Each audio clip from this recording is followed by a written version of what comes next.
Hey guys, क्या आप जानते हैं कि अपने प्यारे भारत में दुनिया की 18% आबादी रहती है, लेकिन अपने पास दुनिया का मात्र 4% पानी मौजूद है। और इसी का रिजल्ट आपको देखने को मिल रहा है। बेंगलोर कर्नाटक तरफ पानी पूरी तरह से सूख चुका है। बिल्डिंगें तो उन्होंने बना ली 40 मंजिल 50 मंजिल, लेकिन एक बूंद पानी नहीं है। लोग वहाँ पर विस्थापन करने के लिए मजबूर हो रहे हैं। वही उत्तर भारत में दिल्ली को देख लीजिए, हर दिन वहाँ पर पानी को लेकर के मार हो रहा है। और न सिर्फ दिल्ली, राजस्थान के कई ऐसे इलाके हैं, मतलब भारत के चारों तरफ कई सारे ऐसे इलाके हैं जहाँ पर पीने वाले पानी की काफी ज्यादा कमी हो रही है।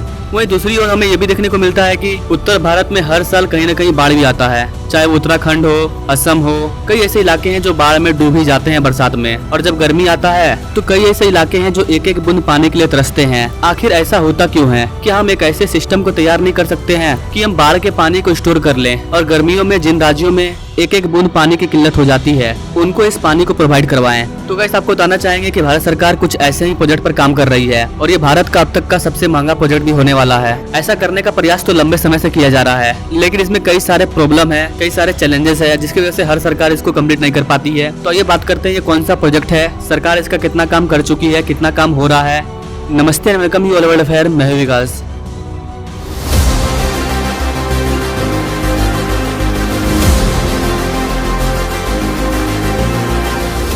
गाइस, भारत सरकार एक ऐसे प्रोजेक्ट पर काम कर रही है जो बाढ़ वाले इलाके में बाढ़ को रोकेगा और इन नदियों का मीठा पानी देश के कोने कोने तक पहुंचेगा। जिन राज्यों में आज पानी की किल्लत होती है उन राज्यों को भी आसानी से पानी मिल पाएगा। ये प्रोजेक्ट कैसा होगा, क्यों ये इम्पॉसिबल है, इसका अंदाजा आपने लगा ही लिया होगा कि अगर उत्तराखंड में बाढ़ आती है तो वहाँ के पानी को स्टोर करके हमको लेकर के जाना है बेंगलोर में, जहाँ पर सूखा पड़ रहा है, राजस्थान में जहाँ पर आज भी लोगों को मीठा पानी लाने के लिए 4 किलो 5 किलोमीटर तक चल करके जाना पड़ता है। इस प्रोजेक्ट का उद्देश्य न सिर्फ लोगों को पानी पिलाना, न सिर्फ लोगों को बाढ़ से बचाना, बल्कि बिना कोयले के लोगों को बिजली भी प्रोवाइड करवाना है। दोस्तों, मैं भारत सरकार के mega project interlinking of reverse की बात कर रहा हूँ। इसी में ब्लू वाटर एक्सप्रेसवे भी शामिल है। इस प्रोजेक्ट के अंतर्गत भारत सरकार भारत के 37 नदियों को आपस में कनेक्ट करना चाहती है, इंटरलिंक करना चाहती है। इसका सबसे बड़ा फायदा तो ये होगा कि बाढ़ के टाइम में नदियों का पानी जब ओवरफ्लो होता है तो वो किसी भी जान माल को हानि नहीं पहुंचाएगा, क्योंकि उनके पास पर्याप्त रास्ता होगा पानी निकलने का। बाढ़ क्यों आता है? जितनी तेजी से पानी आ रहा है उतना तेजी से निकलने का जगह नहीं होता है, तो उसके सामने जो आता है वो उसको बहा देता है। वही अगर हम पहले से जगह बना दें कि अगर बाढ़ आता है तो आसानी से पानी निकल जाए, तो बाढ़ क्यों आएगा? अगर हम लोग भारत के सारे नदियों को आपस में जोड़ दें तो किसी एक नदी में अगर बाढ़ आता है, पानी ज्यादा आता है, तो उस नदी के माध्यम से होकर के पानी आगे चल जाएगा जिन नदियों में पानी कम है। इसके अलावा जगह जगह पर हम लोग स्टोरेज का यूज करेंगे, डेम बना करके। जहाँ पर जरूरत है वहाँ पर डेम बना करके पानी स्टोरेज कर लेंगे। ज्यादा पानी हुआ फिर आगे निकाल देंगे, फिर एक जगह जाकर के डेम में स्टोर हो जाएगा, फिर वहाँ पर ज्यादा होगा फिर वहाँ से आगे निकाल देंगे। इस तरह से पानी हर जगह स्टोर हो जाएगा, जिसका यूज हम लोग गर्मी के मौसम में कर पाएंगे। लेकिन ये चीज बोलना आसान है, करना बहुत ही इम्पॉसिबल है, क्योंकि भारत कोई छोटा मोटा देश है नहीं। इतनी बड़ी आबादी, इतना बड़ा क्षेत्रफल वाला देश है, और ऐसा भी नहीं है कि हर नदियाँ जाकर के आपस में मिल गई है। सबका रूट अलग अलग है, और हर एक नदी को आपस में जोड़ने के लिए कई सारे आर्टिफिशियल रिवर को भी बनाना होगा। भारत के 90% इलाके ऐसे हैं जहाँ पर पानी आपको सिर्फ बरसात के मौसम में देखने को मिलेगा, जून जुलाई अगस्त। उस टाइम देश की सभी नदियाँ भर तो जाती है, लेकिन इन नदियों में पानी लगातार बहता नहीं है, ये धीरे धीरे सूख जाती है। दूसरा चीज, बरसात के मौसम में जब नदियों में पानी आता है तो अंत में वो पानी जाकर के समुद्र में मिल जाता है, और फिर जब गर्मी आता है तो हमें पानी की कमी होने लगती है। तो समुद्र में जो पानी जा रहा है वो तो वेस्ट हो रहा है, समुद्र के पानी को यूज नहीं कर पाएंगे हम लोग। तो समुद्र में जाने से पहले अगर हम लोग पानी को कहीं और स्टोर कर दें, उसके डायरेक्शन को चेंज कर दें, तो गर्मी के मौसम में उन पानियों का हम लोग यूज कर पाएंगे। चाहे उसका यूज हम लोग फैक्ट्री में करें,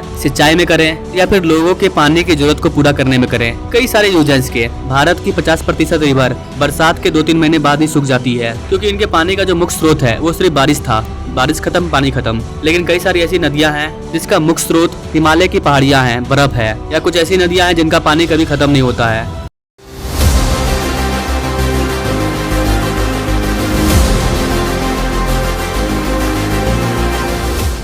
मैं एक ऐसे सिस्टम का बात कर रहा हूँ कि बाढ़ आने से पहले एक बटन दबा दो, सारा का सारा एक्स्ट्रा पानी दूसरे नदियों में चल जाएगा जहाँ पर सूखा है, जहाँ पर कम पानी है। ऐसा करने से पूरे देश में कहीं पर भी सूखा देखने को नहीं मिलेगा। हम लोग पानी को स्टोर करके रख लेंगे। NIRA, national of interlocking river of authority, इसकी शुरुआत की, जो इस प्रोजेक्ट को 3 चरणों में बांटती है। पहला तो हिमालय में, दूसरा प्रायद्वीप इलाकों में। पहले चरण में हिमालय की जो भी नदियाँ हैं, गंगा, ब्रह्मपुत्र, उनकी जो भी सहायक नदियाँ हैं, उन सभी नदियों में स्टोरेज डैम को बनाया जाएगा, जहाँ पर हम पानी को भारी मात्रा में स्टोर कर पाए। गंगा की जितनी भी पूर्वी सहायक नदियां हैं उसे साबरमती और चंबल सिस्टम से जोड़ा जाएगा। दूसरे चरण में दक्षिण भारत के 16 नदियों को आपस में कनेक्ट कर दिया जाएगा, इंटरलिंक कर दिया जाएगा। इसके बाद तीसरे चरण में दक्षिण की नदियों को पूर्व की नदियों से जोड़ा जाएगा और इस तरह से इंटरलिंकिंग ऑफ रिवर प्रोजेक्ट तैयार होगा। ऐसा करने से बरसात के दिनों में जब गंगा नदी में बाढ़ आएगा, गंगा नदी में ज्यादा पानी होगा, तो वो पानी बहते हुए दक्षिण अमेरिका में चले जाएगा। नदी में पानी ओवरफ्लो होगा ही नहीं।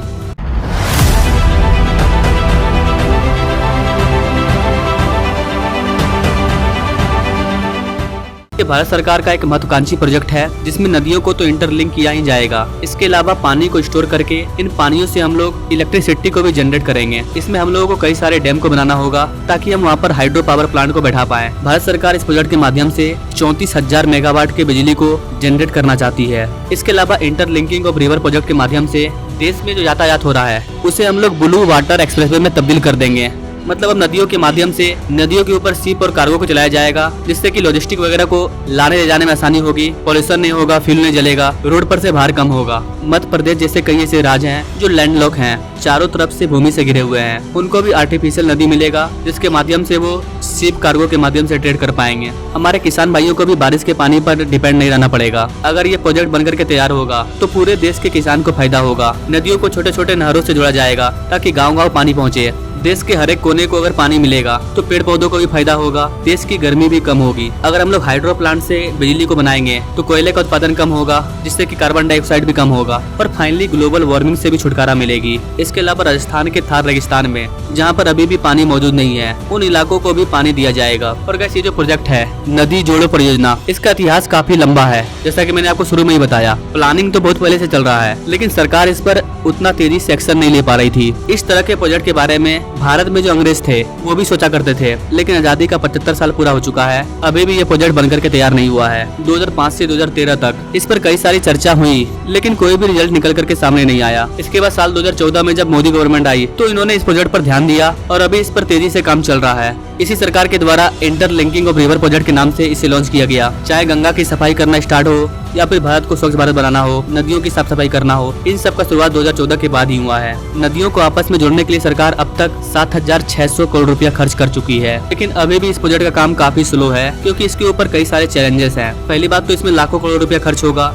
दूसरी बात, अगर हम लोग आर्टिफिशियल रिवर को बना रहे हैं तो वहाँ पर विस्थापन काफी ज्यादा होगा, लोगों को हटाना होगा, तब तो जाकर के हम लोग नदियाँ बना पाएंगे। लोग हटना नहीं चाहेंगे तो बात चल जाएगा सुप्रीम कोर्ट में, और सुप्रीम कोर्ट में बात जाने के बाद सालों साल तक केस चलता रहेगा। कई सारे लोगों का कहना होगा सरकार पर्यावरण के साथ खेल रही है। कई सारे एक्सपर्ट्स का अपना अपना अलग अलग मत है। किसी का कहना इससे हमारे मानसून पर असर पड़ेगा, जिन नदियों पर आप इतना काम कर रहे हैं कल को वही नदियाँ पूरी तरह से सूख जाएगी तो सारा का सारा पैसा बर्बाद हो जाएगा। तो कई सारे लोगों के कई सारे सवाल है, कई सारे मत है, सबको लेकर के चलना और प्रोजेक्ट को तैयार करना काफी इम्पॉसिबल लगता है। लेकिन धीरे धीरे से इसका काम हो रहा है, अलग अलग स्टेज वाइज इसका काम चल रहा है। जो स्टेट गवर्नमेंट इसका परमिशन देती है वहाँ पर काम होता है, जो नहीं देती है वहाँ पर काम नहीं होता है। धीरे धीरे करके इसका काम चल रहा है। अपने भारत में 400 से ज्यादा नदियाँ हैं, इसमें से मात्र 37 बड़ी नदियों को आपस में जोड़ने की बातचीत चल रही है। अगर इसको भी हम लोग जोड़ लेते हैं तो भारत में पानी की प्रॉब्लम खत्म होगी, बाढ़ की प्रॉब्लम खत्म होगी, इलेक्ट्रिसिटी जनरेशन की प्रॉब्लम भी खत्म होगी। ये प्रोजेक्ट बन जाता है तो ये दुनिया का सबसे बड़ा रिवर इंटरलॉकिंग प्रोजेक्ट होगा। तो आगे देखते हैं इस प्रोजेक्ट में क्या होता है। अगर आप जानना चाहते हैं कि कहाँ पर कितना काम, कौन सा काम चल रहा है, तो आप हमें कमेंट कर सकते हैं। मैं अलग से इस पर अपडेटेड वीडियो ला दूंगा। बाकी आप इन सारी चीजों के बारे में क्या सोचते हैं? क्या इस प्रोजेक्ट के आने से सच में हमें फायदा होगा? सूखे से राहत मिलेगी, बाढ़ से राहत मिलेगी? क्या सोचते हैं आप इस चीज के बारे में कमेंट करें। और ऐसे ही अनोखे प्रोजेक्ट के बारे में जानने के लिए हमारे चैनल से जो जुड़े। Now thanks for watching. मिलेंगे अगले वीडियो में एक नई जानकारी के साथ, तब तक के लिए जय हिंद।